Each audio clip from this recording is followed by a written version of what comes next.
Hi, everyone. Welcome to our panel focusing on families. What does Polish Jewish history have to gain? My name is Ori Yehudai. I am the Sol and Sonia Schottenstein Chair in Israel Studies at The Ohio State University. And I'm also interested in post-war migration, post-war Jewish migrations. It's a pleasure to chair this panel. Before we begin, I just want to explain how the panel will work. I will introduce each one of the speakers before her paper. Each paper will be no longer than 20 minutes. Then I will give my own short, brief comments, and then we'll open the floor for questions and for discussion and questions. Please write your questions in the chat box. You can write your questions while you hear the papers, and I will collect the questions and direct them to the speakers, who will be able to respond after all papers are completed. So our first speaker is Sarah Kremsi, who is a historian and assistant professor of Judaism and diaspora studies at Leiden University in the Netherlands. Her first book, Uprooting the Diaspora, Jewish Belonging and the Ethnic Revolution in Poland and Czechoslovakia, 1936 to 1946, will be published by the Modern Jewish Experience series at Indiana University Press in 2022. An article titled The Other Diaspora, Creating and Raising Polish Jewish Families in the Wartime Soviet Union has recently been accepted for inclusion in a forthcoming volume of the journal Polin. With her husband, she is the proud mother of two daughters, Salom, 3 years old, and Orly, 4 months. Her paper is titled, It Was Easier with a Child Than Without, Creating and Raising Polish Jewish Families in Wartime Soviet Union, 1939 to 1946. Sarah, the floor is yours. Thank you so much, Ori, for the warm introduction. Hello, everyone. Thank you for tuning in.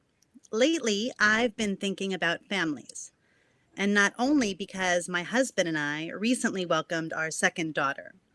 More specifically, I've been thinking about the historical experience of being part of a family, the ethnic, religious, and cultural inheritances it brings, and finally, the narratives which explore how communities create and care for children during both ordinary and extraordinary times. Families are the basic building blocks of societies, states, nations, religions, and diasporas. As this panel will suggest, subjects like Judaism, the Jewish experience, and the Polish Jewish experience take on new meanings when we prioritize the lens of the family. I have found this to be especially true in my current research on a particular group of Polish Jews who spent most of the early 1940s flung out across the Soviet Union. Over the next few minutes, I will briefly introduce you to my new research project. Tentatively, the larger book project is called The Other Diaspora, Creating and Caring for Polish Jewish Families in the Wartime Soviet Union, Post-War Poland, and Beyond, 1939 to 2004. I will first pinpoint a significant gap in existing scholarship, and then I will discuss how one underutilized archival document offers an innovative foundation for part of my forthcoming work. After this, I'd like to suggest why my research matters. Hopefully I can convince you that my research matters for scholars of the Jewish past more broadly and the Polish Jewish one more concretely. And then I'd like to conclude with some larger thoughts about excavating these types of histories. And of course, I look forward to my other panelists' papers and all of your questions. Okay, so let's dive in. Despite the rapidly expanding literature on the Shoah and what came after, we still have much to learn about most of the Polish Jews who survived the Holocaust in the Second World War. The Polish Jewish diaspora, and I know I'm speaking to a group of experts here, but you'll bear with me, numbered roughly 3.3 million in 1939. After Nazi occupiers and their accomplices murdered more than 90% of this population, less than 300,000 Polish Jews remained.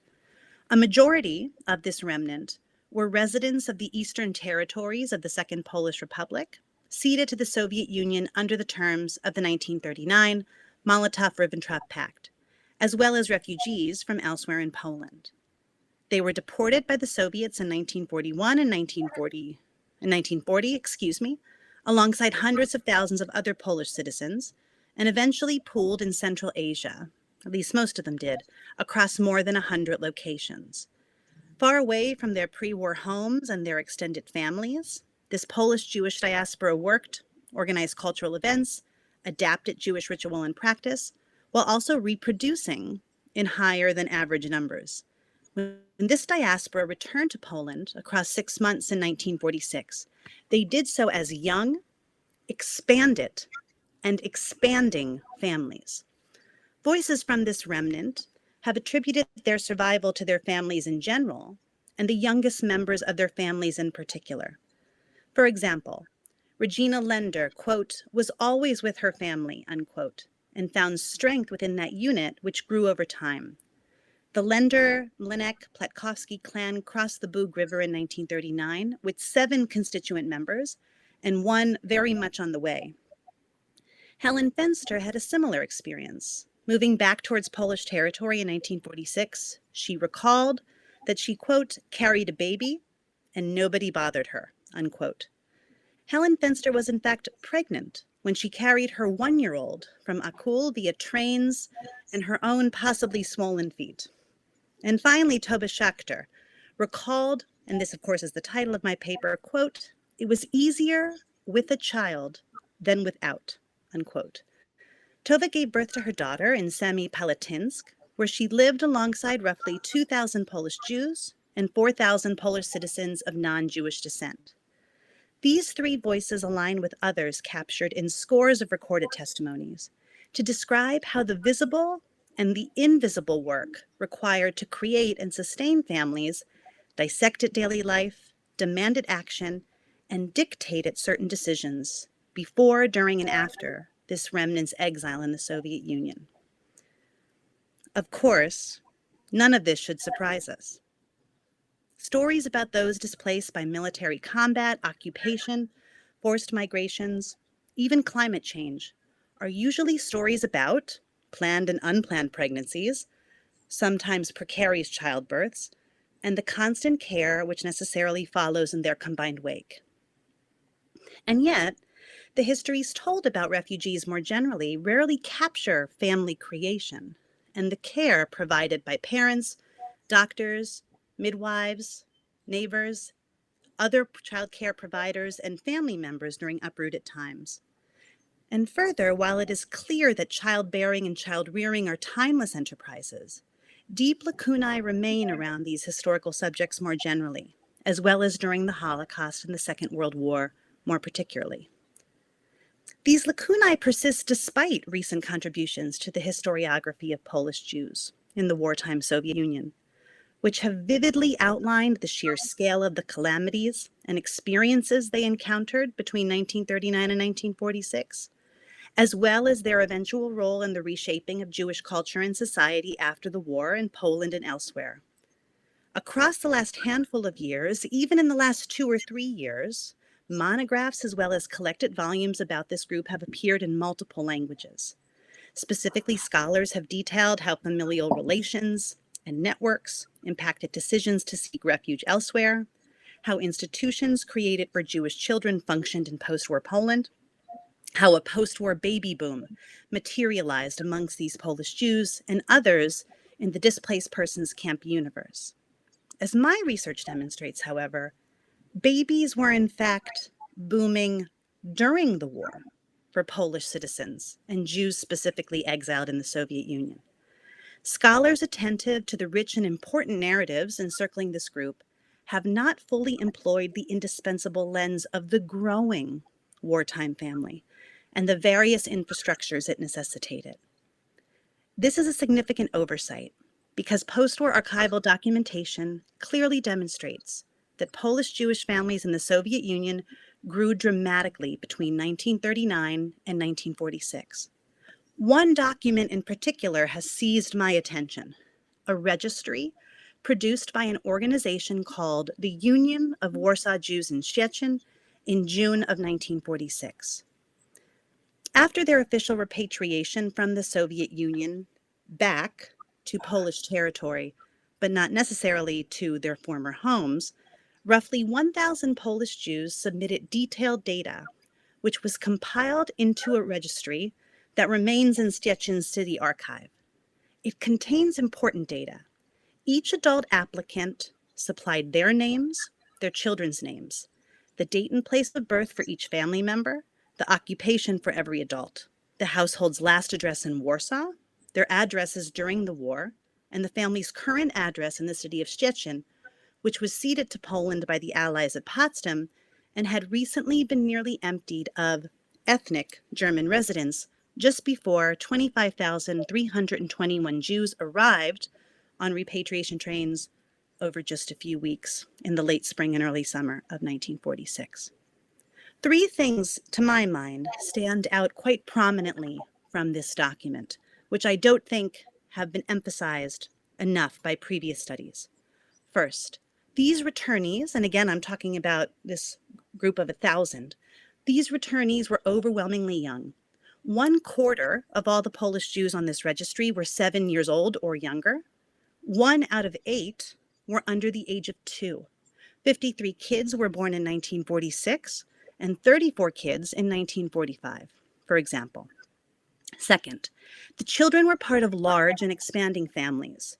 44 women had at least 2 children, and 4 women had 3 children during the war.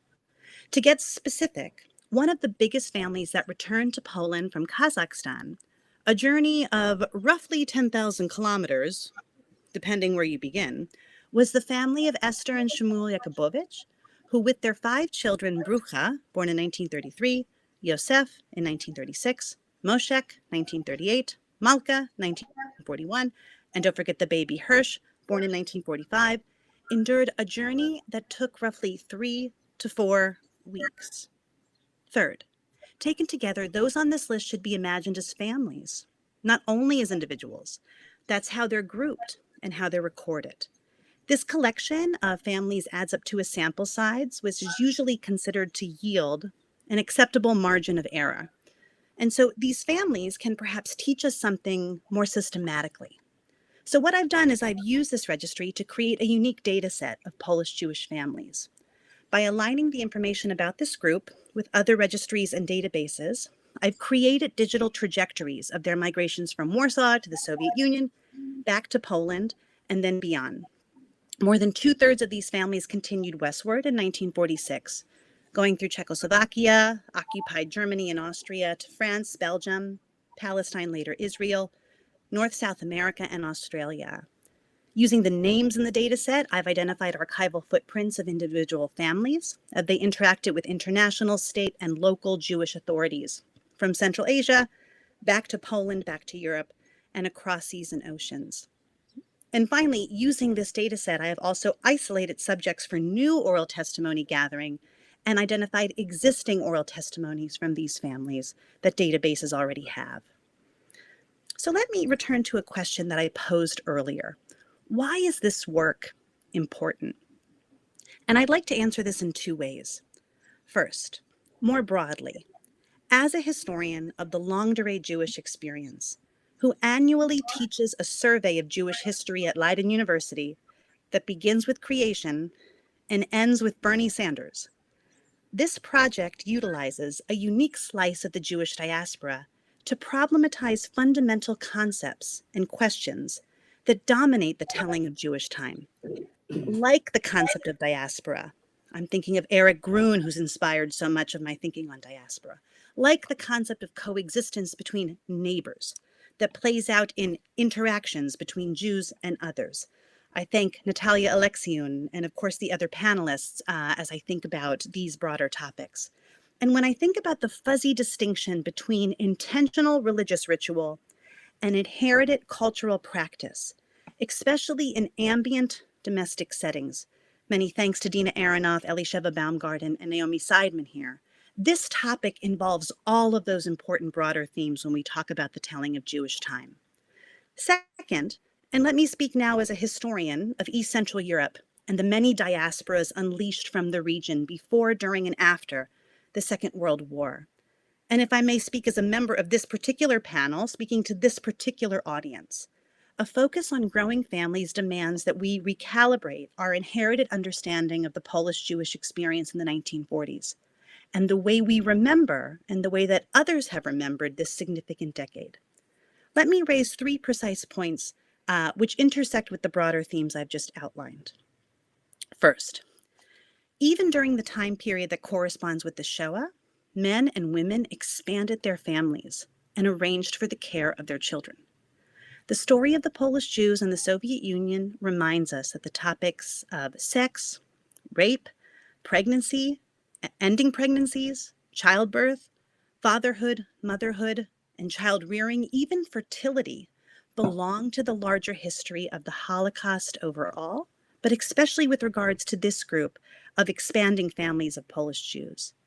Related to this point, these families demanded caretakers, from Soviet medical workers with obstetric specialization to local Uzbek midwives who knew how to circumcise boys, and deported non-Jewish women who had valuable skill sets related to child rearing. Therefore, by emphasizing the family, we discover a range of people, from other deportees or evacuees to newly met neighbors and landlords. Other scholars have systematically excavated relationship dynamics between Jews and non-Jews, as well as between Polish citizens, the locals, and other evacuees.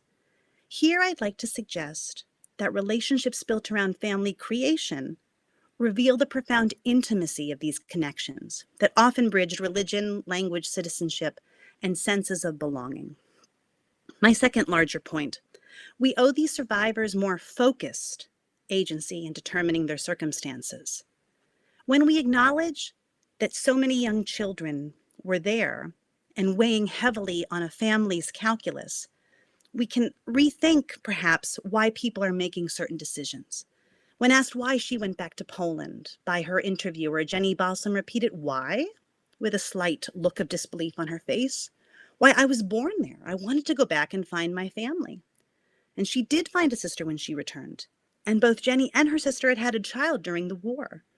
Focusing on families, especially like young and expanding families like Jenny's, not only problematizes how ideological frameworks like socialism, anti-socialism, communism, anti-communism, nationalism, Zionism, and anti-Semitism connect it with wartime and post-war decisions regarding movement.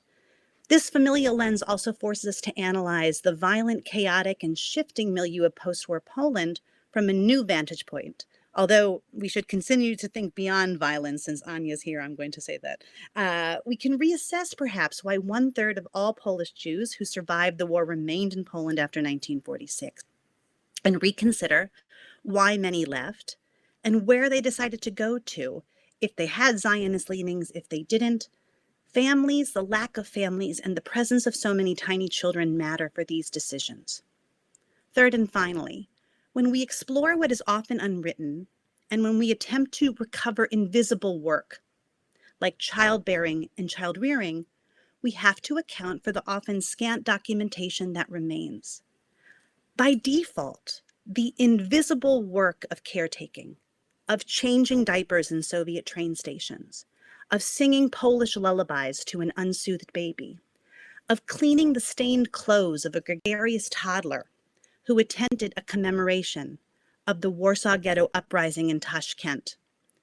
This work leaves little evidence. Diapers by default leave very, very different types of cloth and paper trails. And yet, birth stories and stories surrounding the private moments of family upbringing are passed down in most biological families and often retold with great frequency. Recorded for video testimony initiatives, these tellings often contain much more than kernels of truth despite the passage of decades. And they take on much more meaning, these oral voices, when situated alongside systematic archival research and an original data set. So I'd like to close and harness a very real postnatal vantage point as I do so. Some events cleave time and the way that we remember it. Events like the establishments of states, the outbreaks of wars, the decision to unleash genocides almost always force witnesses and historians alike to create decisive before and after categories. I did this in my first book, which was much more an international history and a diplomatic story. But on a much smaller and intimate scale, the experience of family creation cleaves the life of the parent and, of course, the life of the child into before and after categories as well. Traces of this cleaving are often evident when these tales are told, even ages and ages hence. Preparations for the arrival of a child and the arrival of the child itself, to go a step further, have the capacity to warp the experience of lived time. Days spent caring for babies and toddlers take on a unique rhythm that appears to be monotonous. The feeding, the soothing, the cleaning, the diapering, the constant, to use something that Jill Lepore talks about, work of the flesh. All of this, mind you, was done for all of us by somebody else, and yet we have absolutely no memory of it. When we think about how we're supposed to recapture some kind of lived historical event, the center of the historical event has no memory of this ever happening. This has all led to a truism that circulates amongst exhausted parents and loyal caretakers alike. The days are long, but the years are short. These cycles of creating and caring are not, of course, immune to change over time. Even if they change, they seem timeless.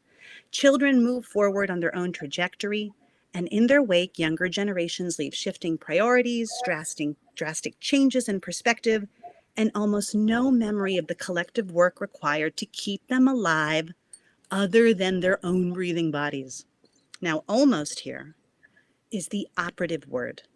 The thoughts that I've assembled today showcase an underrepresented but necessary part of this collective's Alltagesgeschichte and their memory architecture.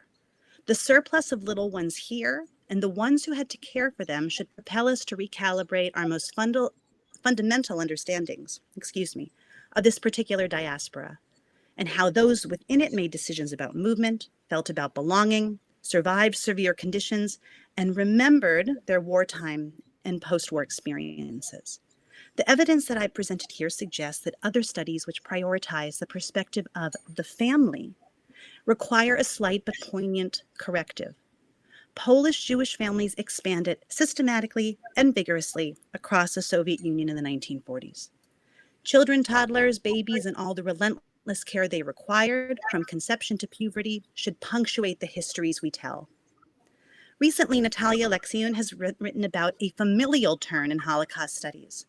At this juncture, I want to suggest the pressing need for a related yet more precise turn, a caretaking turn, or one that situates thoughtful observers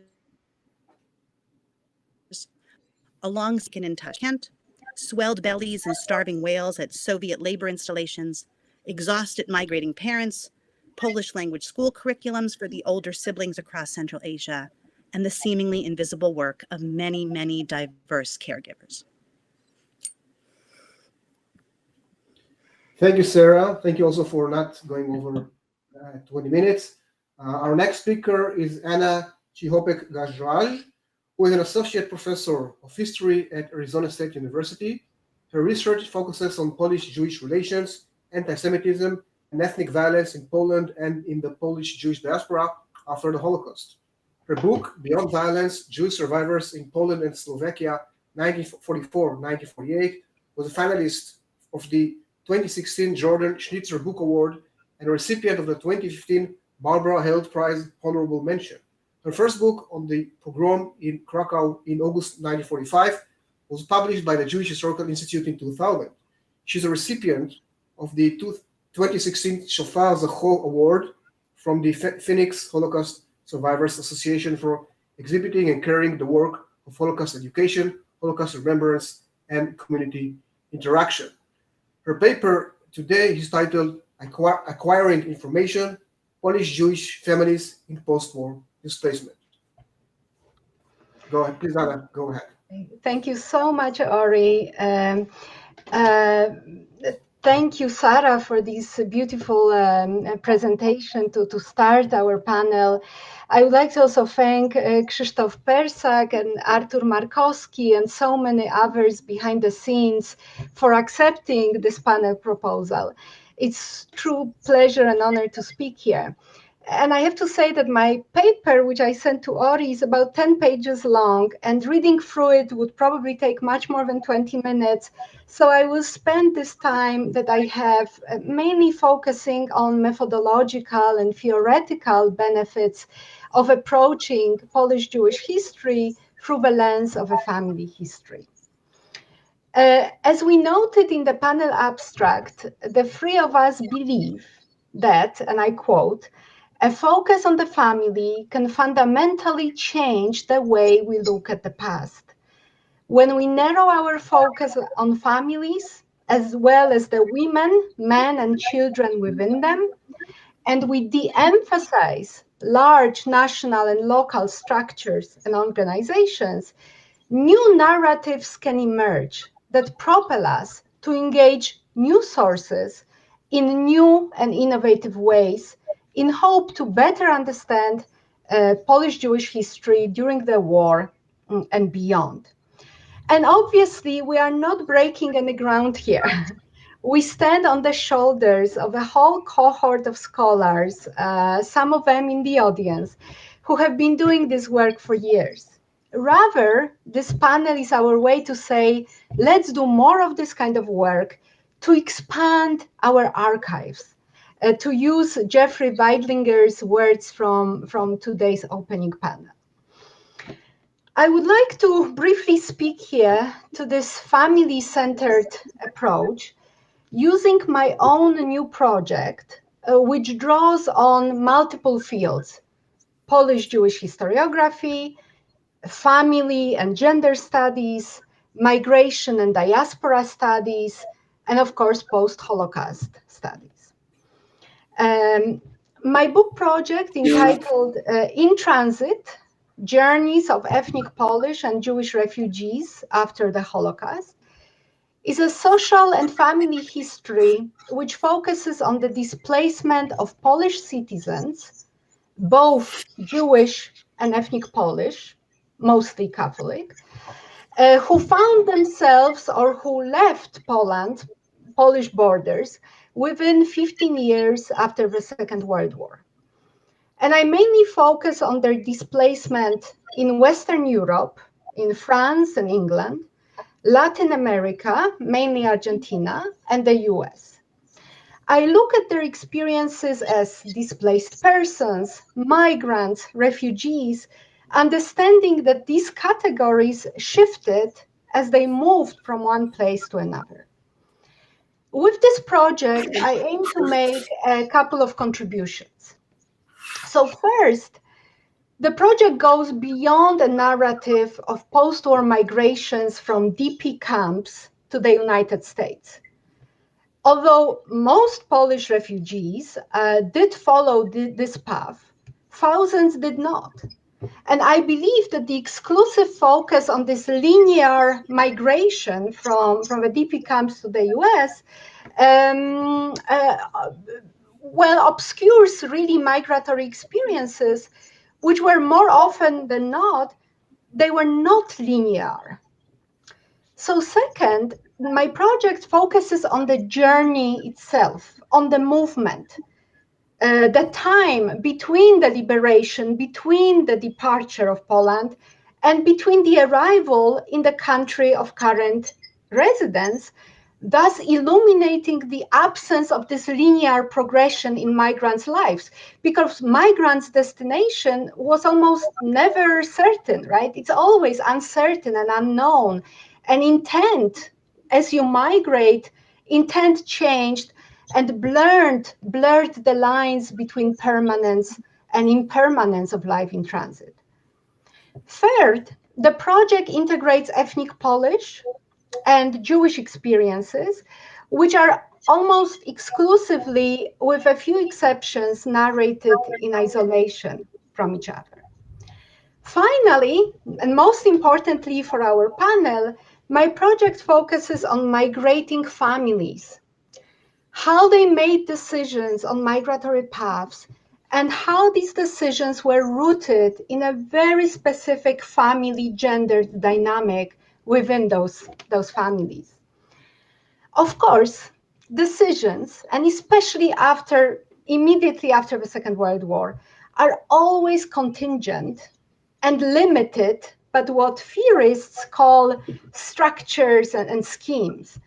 For Polish migrants at the time, the most powerful and rigid structures that shaped, limited, and often purely prevented movement were, of course, the states, sending and receiving states with their immigration policies, closed borders, national ideologies, economic system, right? The huge structures. Equally impactful, though, were experiences that migrants brought with them from pre-war and wartime period.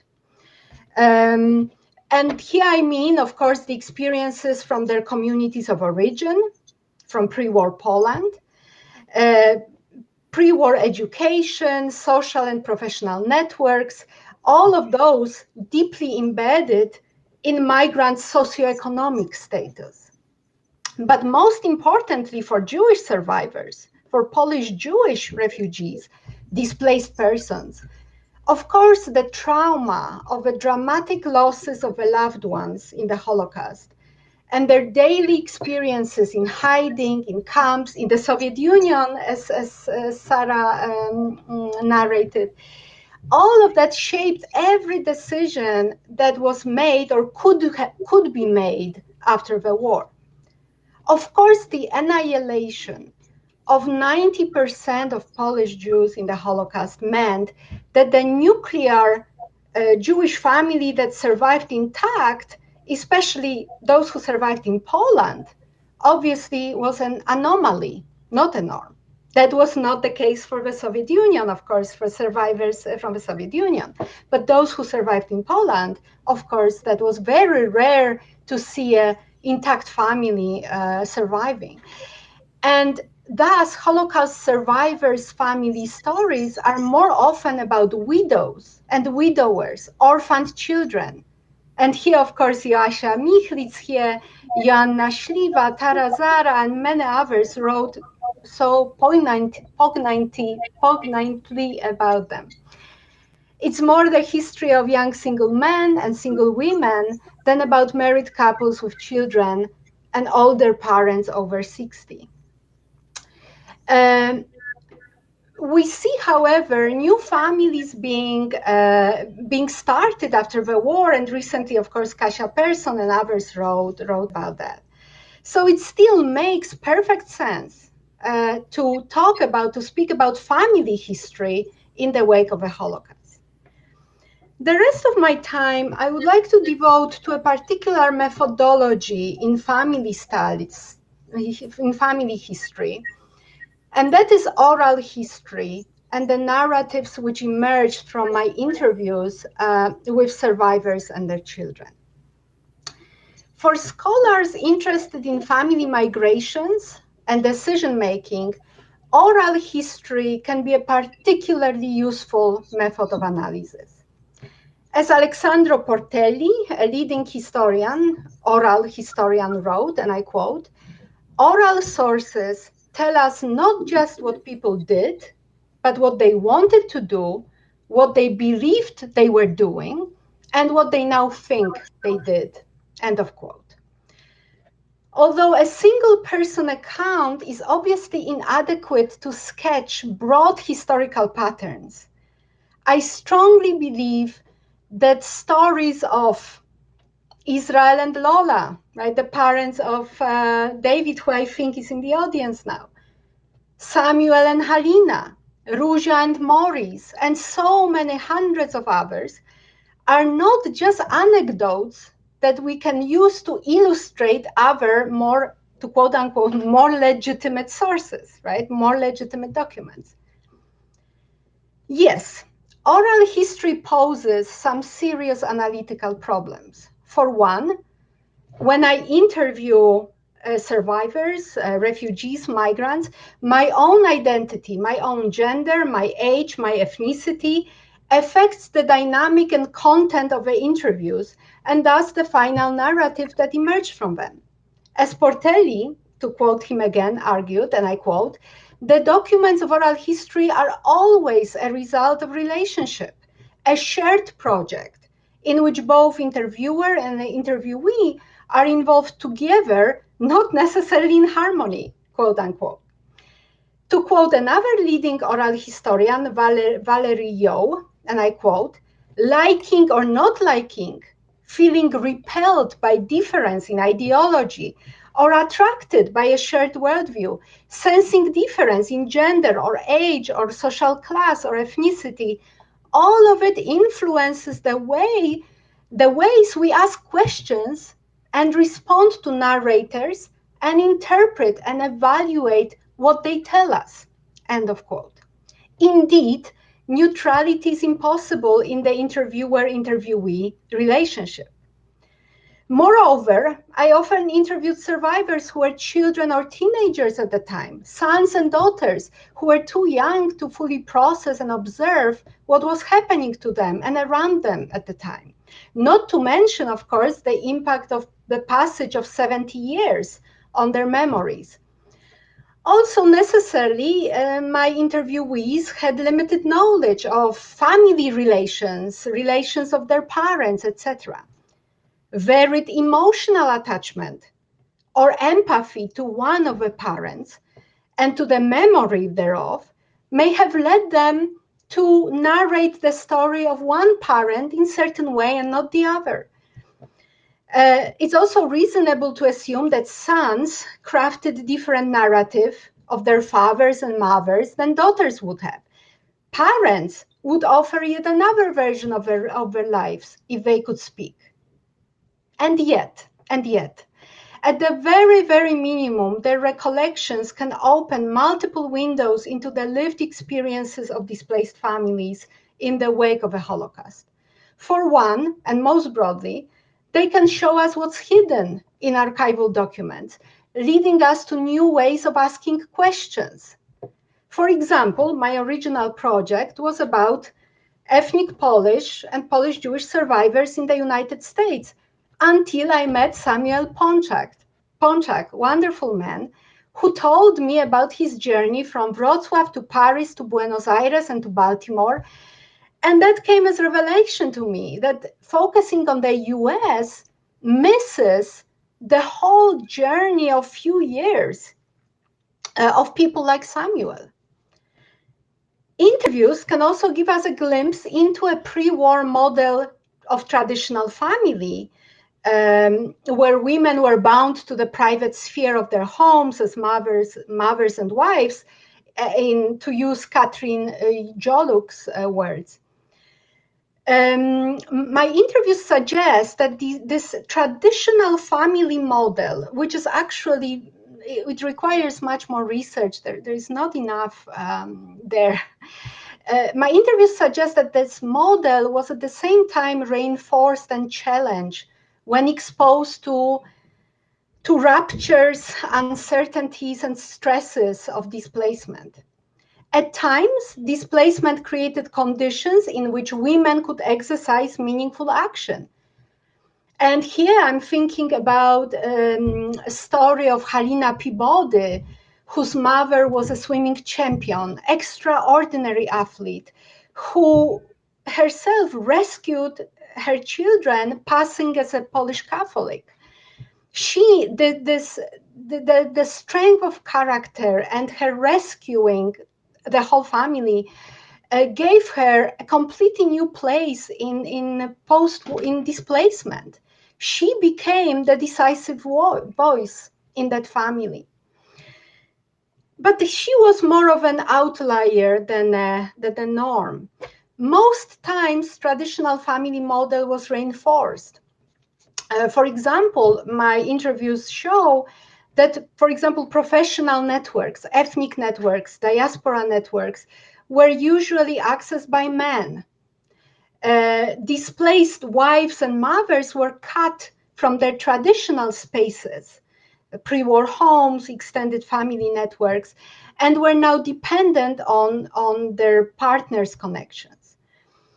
Post-war displacement thus threatened the very modest niche of control that women may have created for themselves before the war. access to information, that's the paper, the longer paper that I sent to Ori, shows very well this gender dynamic. So displaced persons, migrants, refugees used information from all the sources they could find. Their experience, family letters, other migrants' know-how, diaspora and kinship networks, because information was such a necessary resource that migrants looked for it anywhere they could. But the information about migratory paths, jobs, etc., that information was mainly accessed by men, fathers and sons, through diaspora, ethnic, and professional networks. Sometimes these networks were the army. Sometimes the networks were trade unions, co-ops. Women, if they did seek information, they did so through letters to family and friends, some of them immigrants from before the war.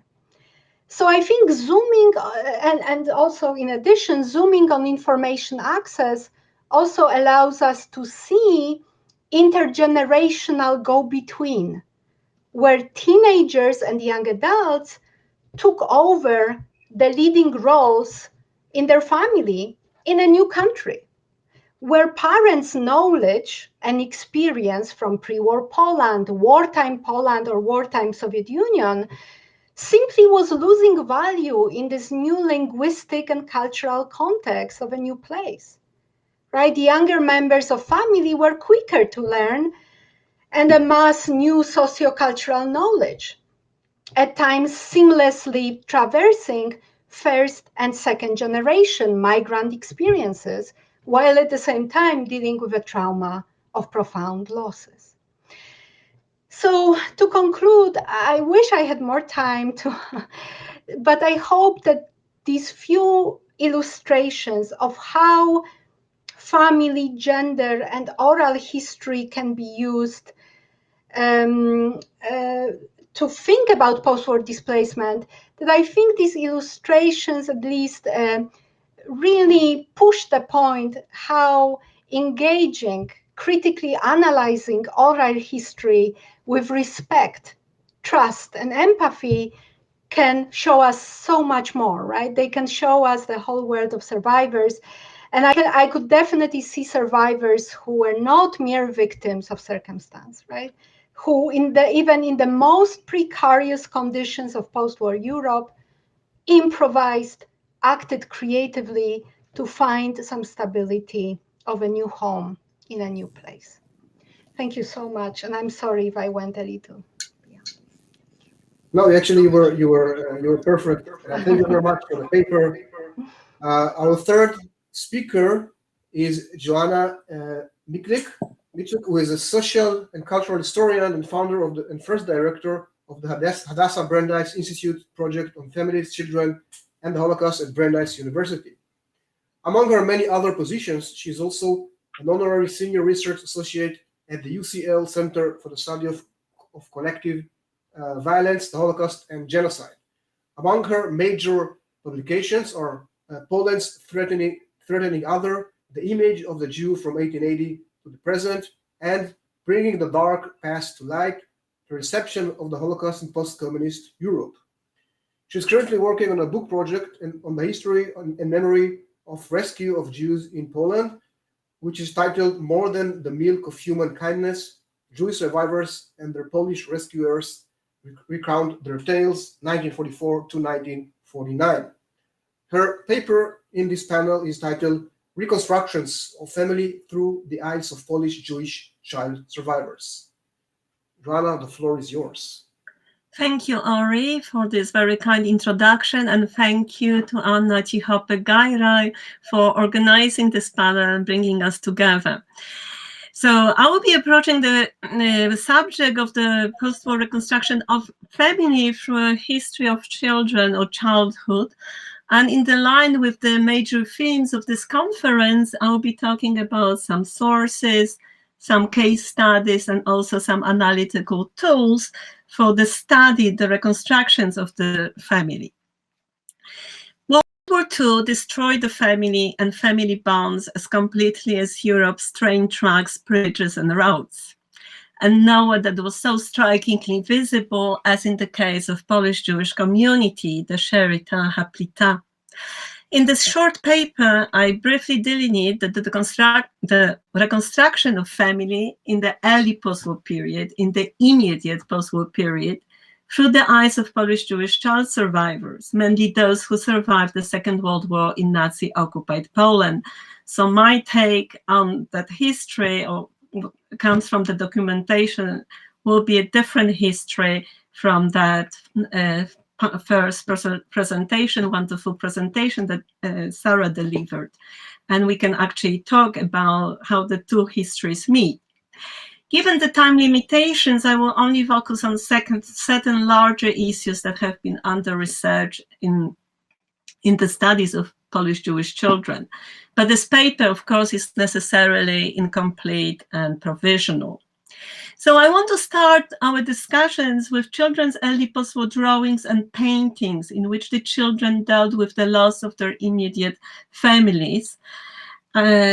Children's production, large productions of works, in addition to their early post-war testimonies and other interviews and other sources. Slide 2, please. Child survivors' pictorial material represents a neglected primary source for the study of Polish Jewish children's confrontations with the debilitating past and the brutal death of their families. It is also a window into the children's dreams and desires about home and a semblance of domestic normality in the aftermath of genocide. In the drawings and paintings, children made personal statements and said something that mattered to their hearts, minds, and souls.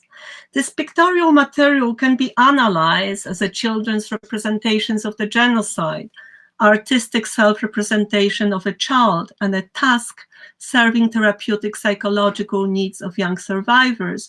We know that some of these children were not able to express verbally what they went through and how they felt, so the drawings were the only medium through which they could express themselves, and we know that from the interviewers such as Genia Silkes or Janina Masłowska-Sobolewska.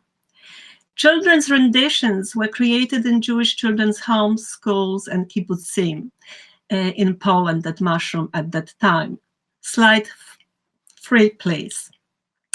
For example, here in the drawings of an 8-year-old girl, Musia Aegis, a pupil of grade 2 class, we see, for example, in the slide first on the left, a representation of a home in a village with her unnamed Polish rescuer. Musia's vision of a safe and stable home, in contrast to the two other drawings. In the drawing on the right, you actually see a German killing a mother. There is actually a description of that painting and shooting. The mother is dead and he's shooting at the child. And the middle drawing is the drawing of the immediate post-war period, like the end of the war, how the child sees that war, the hanging of Hitler, as well as the funeral of somebody close, most likely the mother. To detect different trajectories of Jewish family reconstructions and its limitations and failures through children's lenses, I study various groups of child survivors in early post-war Poland and draw a typology of their experiences. In this presentation, of course, I can only focus on certain groups, starting with the smallest cohort of child survivors, the luckiest of the lucky child survivors. And they were the cohort who was similar to those that Sarah spoke about in her presentations. Those were the children who survived the Holocaust without being separated at all from their parents. We do not know the exact number of those children, but what I established so far is that they generally, and not surprisingly, came from a middle class and an upper middle class of acculturated Polish Jews or assimilated Polish Jews.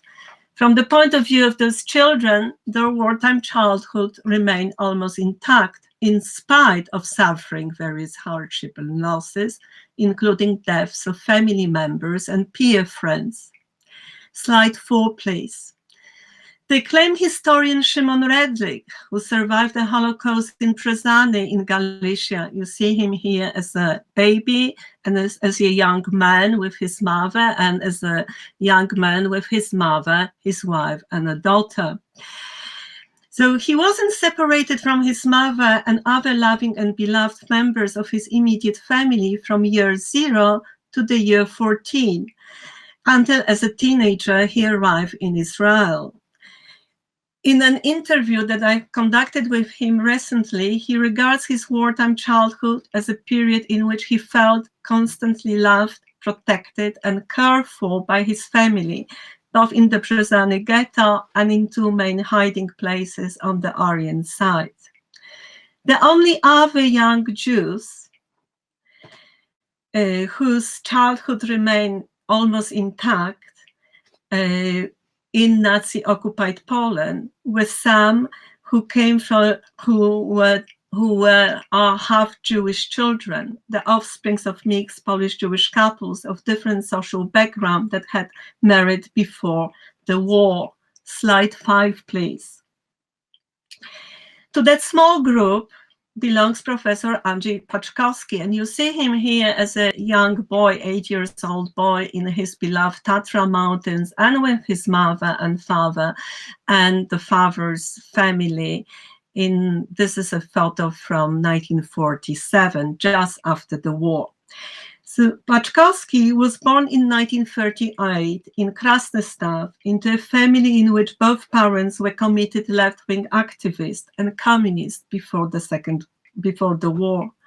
As he recalled in the interview of 2018, the family enjoyed a relatively normal everyday life of regular Christian Poles under Nazi occupation.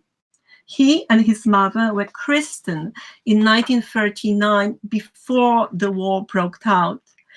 And according to Andrzej, he played with other children in the courtyard and in the nursery and went to church in Sielce, where he spent 2 years during the war. In the fall of 1944, he also began to attend a local school. After the war, as a child and a young adult, Paczkowski took everything for granted and accepted his family's reality as typical Polish family. He didn't question what an observer would see as set and clear paradoxes in his post-war family's life. Having a Christmas tree and observing Christian religious holidays and simultaneously living by strong ethos of atheism. Slide 6, please. But for most Jewish child survivors in Poland and other formerly Nazi-occupied countries in both Eastern and Western Europe, because of course we also have a lot of literature, secondary studies on the experiences of children in Western Europe. So I'm referring to that too. The wartime childhood was marked by confusing and messy events, not always leading to the emotional fulfillment of yearning for cherished and secure childhood. Normal family life remained for them a deeply desired yet far away dream.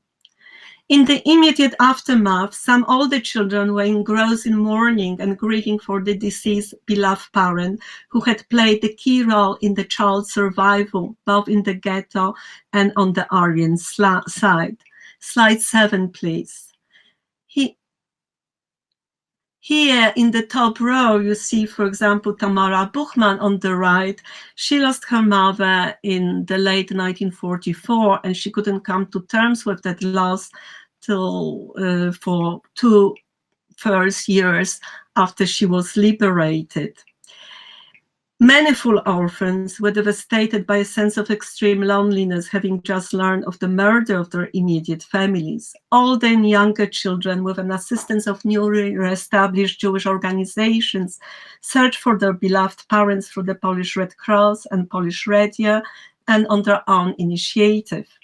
The mutual searches of parents and children and other relatives began before the war ended. For example, on 27 February 1945, at 7:15 p.m., Radio Lublin announced in Yiddish that 11-year-old Ginka Streffer, accompanied by her guardian, Mr. Weisenberg, seeks her mother and Nathan. And we need to document the searches, the chaos around the searches, and the failures of many of those searches further. Younger orphans could not at first accept the abstract news about the murder of their parents and could not comprehend the concept of death. They hope against hope for the reemergence of their beloved parents, even if they had been told on occasions that their parents had been murdered. As a result, they refused for months to be adopted by prospective childless Polish Jewish couples who visited them in Jewish children's home in the 1945, 46, 47. And one of such rejected potential adoptive parent was Julian Tuwim. He was rejected by Eric Holder, a boy from Stanisławów. Now I would like to spend some time, a little bit time, talking about adoptions. In the post-1945 period, Jewish couples, either relatives or childless strangers, were eager to adopt full orphans. But many among those adopted children, like in the French case and Dutch case, felt an acute sense of estrangement in the newly reconstituted families in which their new parents, who were also often physically and psychologically injured adult survivors, still mourn for their murdered biological children. The dead children were always the perfect children. The informal adoption process within the surviving Jewish families in Poland requires a further historical investigation and a comparative study looking into similarities and differences in the informal adoptions within post-war Jewish communities in France and Holland. We have a lot of material here for comparisons. We need to examine the ways in which the adoptions took place, the preferences for children, who was chosen and who were left out. We know of children, I came across a group of such children, both female and male, who were not considered for adoption. We also have to look into the post-war memories of the adoptive family lives among child survivors. Some teenage girls felt that their adopted parents, biological uncles and aunts, were primarily concerned about them getting married a young Jewish man, creating a Jewish family, remaining within the Jewish fold, and emigrating from Poland. In such cases, the collective needs of the Jewish community took preference over the individual needs of younger family members. No doubt, the physical and verbal anti-Semitic experiences with the non-Jewish social environment in Poland during and in the aftermath of the Holocaust play a significant role in creating social and cultural pressures on members of the reconstituted Jewish families. This was also the case with reconstituted Jewish families in which both parents and children survived intact. For them too, the early post-war Poland could not be seen as a stable place for a new start and a thriving revival and safety of Jewish life. In some cases, surviving Jewish families waiting to emigrate from Poland continued to live among the Polish society according to the wartime rules of living on the Aryan side, by keeping their Jewish identity secret and playing a double identity performance. What that meant for children was the suppression of their Jewish identity in Polish state schools, where they continued to act as Christian Polish children, no different from other pupils. And this happened in Łódź, the center of Jewish life in the immediate aftermath. Gender, no doubt, played a critical role in the possibilities of successful reconstruction of Jewish family. The reunion between surviving children and surviving widow parent, the father, both in Jewish and non-Jewish societies in Poland and other parts of Eastern and also Western Europe. We have also a lot of material on that subject. Preference for normative gender roles and families meant that widow fathers were not necessarily considered as fit guardians of their birth children. For that reason, some encounter a difficulty of reclaiming their children from the female Polish rescuers, even though the Polish civil law guarantee an instant reclaiming of a Jewish surviving child by a birth parent. The normative gender role also meant that in some cases, fathers remained somewhat physically and emotionally estranged figures in their surviving children's lives after the war, and that continued through the 50s and 60s for some. These two areas need further investigation. Now I want to move to the final part of my presentation, some new analytical tools. Slide 8, please. But gender is not the only important analytical tool to capture the challenges in the reconstruction of Polish Jewish family in the aftermath of the Holocaust. Psychological concepts such as unheard desires and wishes and emotionally disturbing secrets, the crucial aspects of everyday life of reconstructed Jewish families. Children felt and perceived them, and some articulated them in their early and late post-war testimonies. Child survivors also articulated various types of troubling silences that have also permeated the lives of their post-war reconstructed families. Troubling silences were rooted in the wartime and early post-war histories of individual families, and I differentiate the following silences. Silences over the circumstances of death of certain close family members. Silences about rescuers of child survivors with whom the children had developed a strong emotional bond that was sadly cut off in the aftermath of the recovery of the child by Jewish relatives. Silences about failures to reunite with relatives caused by a variety of reasons, including another relative. Silences over the child's strong Christian faith that was seen as an offense to adult surviving relatives, including birth parents. That kind of offense not only was part of family dynamics after the reunion, but sometimes continued throughout the 1950s and 60s. In some cases, desperate parents, surviving parents, took their children who asked them and begged them to convert to Christianity, took them to Jewish orphanages, Jewish children's home, for the cultural reshape and relearning of Jewish faith and mores. And the last silence that I want to mention is the silences about emotional challenges for children whose one surviving birth parent had remained a survivor, had remarried a survivor whom the child could not easily accept as a parent. And the case that comes to mind is the famous, infamous case of Roman Polański, the child from Krakow ghetto.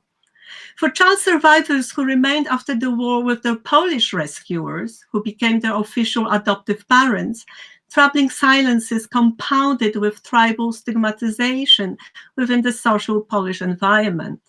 In those families, as children were reaching an adolescent age in the late 40s and in the 50s, they were called Jews and told that they were not the real true children of their parents.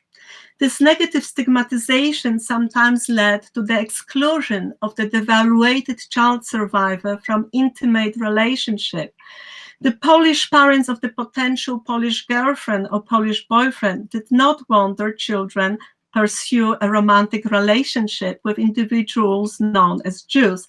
And that's also in a couple of cases that I study is a case of offsprings of mixed Polish-Jewish families.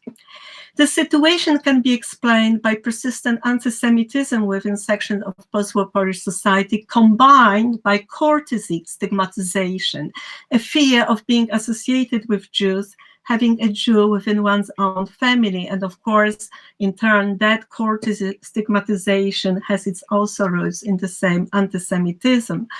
In some cases, the families actually struck a deal with the potential son-in-law or daughter-in-law, so at the expense of their Jewish background, never to be mentioned again.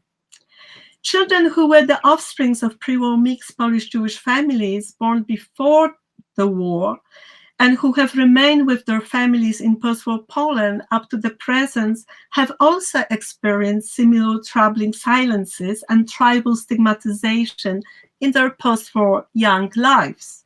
The history of these two cohorts of young survivors and their post-war reconstituted and circumstantial families, Jewish, non-Jewish, half-Jewish, non-Jewish, Jewish, constitute the most neglected areas of social Polish Jewish history. In spite of growing interest in the topic and a significant number of recent memoirs and oral histories by members of these two cohorts. This is the most emotionally delicate and challenging history, not only for the child survivors, but also for the children of the child survivors, the second generations. Some of them are involved into the archaeology of their parents' past, discovering these taboos and silences. And to conclude, to reconstruct the full historical portrayal of Polish Jewish family in the aftermath of the Holocaust, we first need to examine closely the immediate aftermath through a variety of sources and identify all types of reconstructed Jewish, half-Jewish, and circumstantial families that have crystallized at that time. By examining and interpreting the child survivors' written, oral, and pictorial accounts, including various post-war anecdotal evidence articulated by the child survivors and also their children, scholars can get a deeper and more nuanced understanding of the post-1945 patterns and dynamics of the Polish Jewish family. I believe that thanks to the child survivors' voices, we can gain a deeper and more nuanced understanding of the post-war social history of Polish Jewry and post-fascist family in European and transnational settings in general.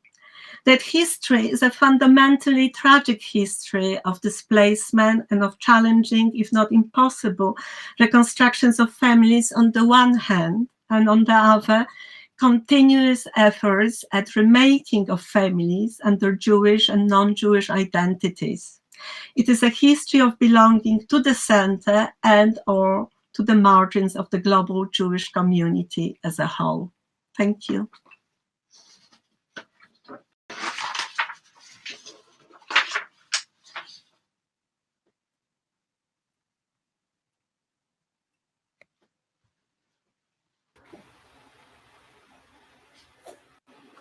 Can you hear me? No? Yeah.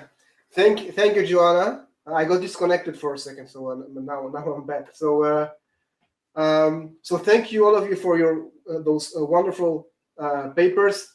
I have to say that I had the privilege of reading the papers in advance, and some of the papers that were sent to me include more information that was presented here. So which is actually quite nice. I will be able to integrate this more detailed background information into my comments and also connect it to the actual presentations. And I want to remind everyone to please write your questions or comments in the chat.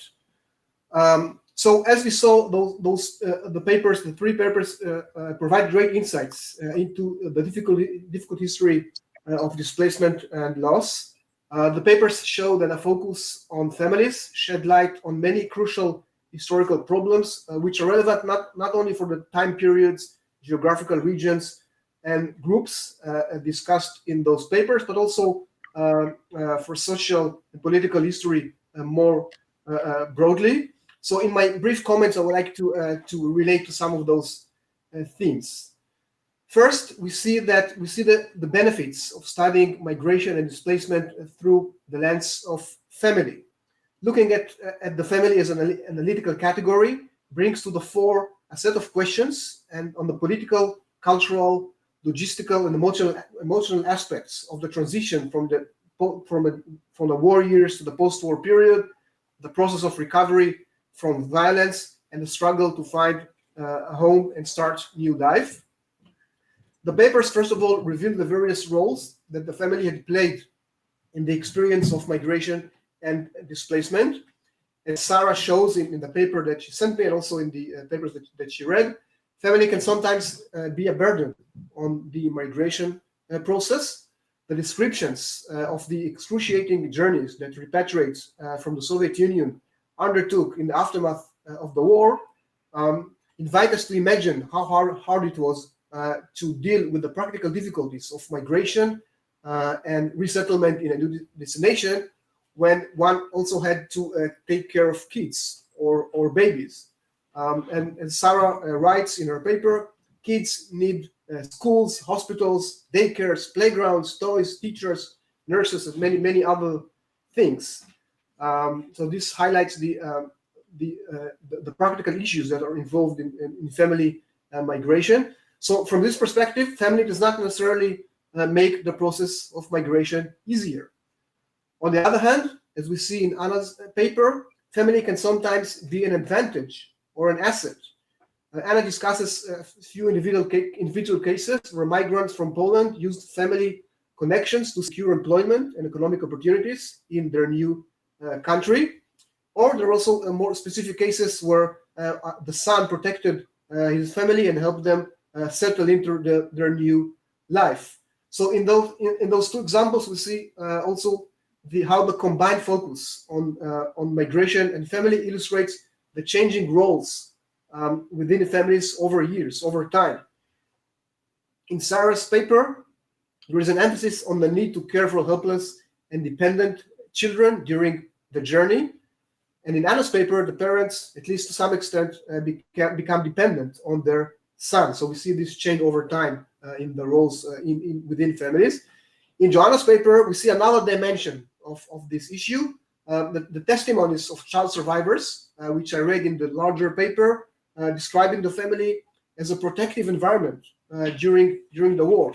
Joanna cites in her paper a survivor who recalls that his parents, quote, surrounded him with immense warmth and love, setting an example of how to experience the joy of life in these extremely difficult circumstances. So we see here an example of the family as a protective environment. Of course, as we heard in the paper, things became more complicated and tragic even after the war, especially for kids who lost their parents during the war. Those examples demonstrate the various angles through which one can view the place of families in those times of crisis. Now, to add to the complexity, we can also note the conflicting impact of migration on the stability of families. As the papers in the panel and other studies on the topic show, Jews and other displaced people often traveled to reunite with family members who were located in other countries. The separation of families was an important motivation for post-war migration, which indeed often succeeded in reuniting families. But in other cases, migration also, in fact, separated families. And I want to bring just one example of that, which is the movement of Jews from Romania to Israel in the late 1940s and early 1950s. When immigration from Romania to Israel started, some of the travel documents were given to individuals rather than to entire families. So in such cases, the Romanian authorities ordered those who had already departed to those who already received documents to depart, and they promised that additional documents would be later issued to remaining family members. But then in the early 1950s, the Romanian government stopped immigration to Israel, and this brought about the separation of thousands of families. So this is just that one example demonstrating how migration in post-war Eastern Europe not only united families, but also tore families apart. Focusing on families also helps to demonstrate the complicated interaction between the individual and the collective dimensions of history. And this is nicely captured in a phrase that appears in Joanna's paper, the paper that I read. The phrase is post-fascist families. So in this phrase, a political concept is integrated into the definition of the family, definition of families. Family is usually considered as a non-political institution that operates in the private sphere. But as the papers remind us, for example, Sarah's paper, the migration decisions of displaced Jewish families in post-war Europe were connected to political matters, such as the existence of totalitarian states, anti-Semitic violence, or the orientation towards nationalist or ideological urges to live in a place like the Soviet Union or the State of Israel. So those were ideological, political decisions. And indeed, the question of Zionism points to the tension that existed in that period between individual and national rehabilitation. As Joanna shows in some of the cases that she brings in the paper, many orphan child survivors replaced the idea of a lost individual family with the notion of a collective national concept of family in the new homeland in Palestine or Eretz Israel. Another example of the interaction between the private sphere of the family and the national political context, which I also found in Joanna's paper, which she also mentioned towards the end of the paper.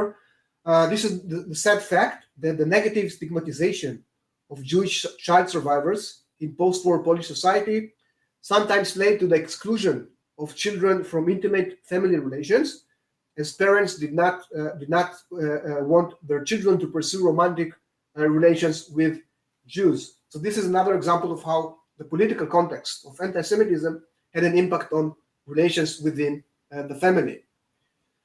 The discussion of individuals is also connected to the question of agency, which is also important, a central theme to the papers.